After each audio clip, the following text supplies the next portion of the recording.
Азыркы учурда жогорку кеңеште эки аялдын бири-бири менен массаж кылгандыгы талкууланып жатат.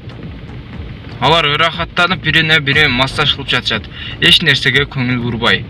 Алар эмне үчүн барышты жогорку кеңешке? Массаж кылганыбы же болбосо элдин маселесин чечкениби? Албетте, булар өздөрүнчө эле жөн гана айлык жегенди гана билишет. Жегенди гана жакшы көрүшөт. Кече жакында эле бир аял ушентип курут жеп чыкты эле. Эми булар? Эй, ойлоңулачы айбан. Аялдар, силер Кыргызстандын келечегин, Кыргызстанды ойлоп кичине иштегилечи. Силер эч нерсе таппай ушентип бири-бириңерге массаж кылып атканыңар бул туура эмес. Видеороликти аягына чейин тамаша кылсаңыздар албетте түшүнөсүздөр.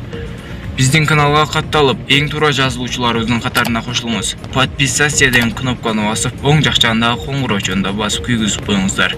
Ошондой эле видеого лайк басып, ушул айбан аялдардын уят болушуна сиздер дагы жардамыңыздарды бериңиздер.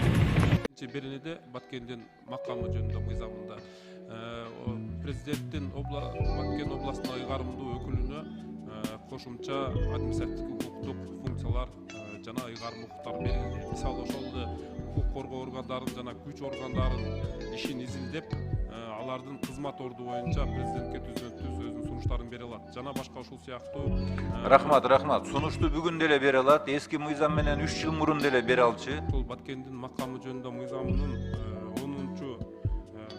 10-чу берененин 4-чү пунктунда так даана белгиленип турат. Кыргыз Республикасынын президенти тарабынан белгиленген өзгөчө дайындоо тартиби кызмат орундарына сырткары депчи.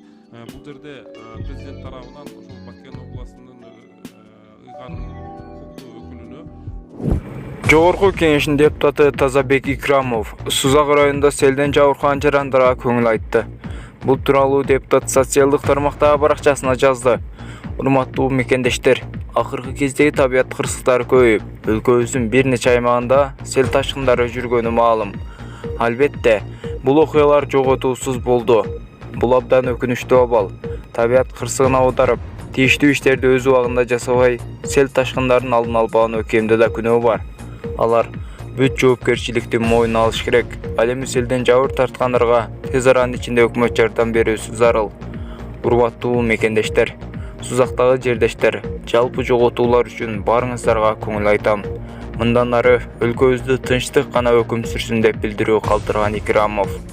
БС менен ушул жылдын апрель айында парламент трибунасына өкмөткө өзгөчө кырдаалдар министрлигине кайрылып, баарыбыз саясат менен алек болуп жатабыз. Жай мезгили келип, күн тездик менен ысса же катуу нөшөрлөгөн жамгыр болсо, тамбаларды алат, сел жүрүшү мүмкүн. Табият кырсыктарын алдын алалы, ишти азыртадан баштаңыздар деп айттым эле. Өкмөт да МЧС да учурунда тиешелүү чечим кабыл албай коюп, табият кырсыктары болуп жатат.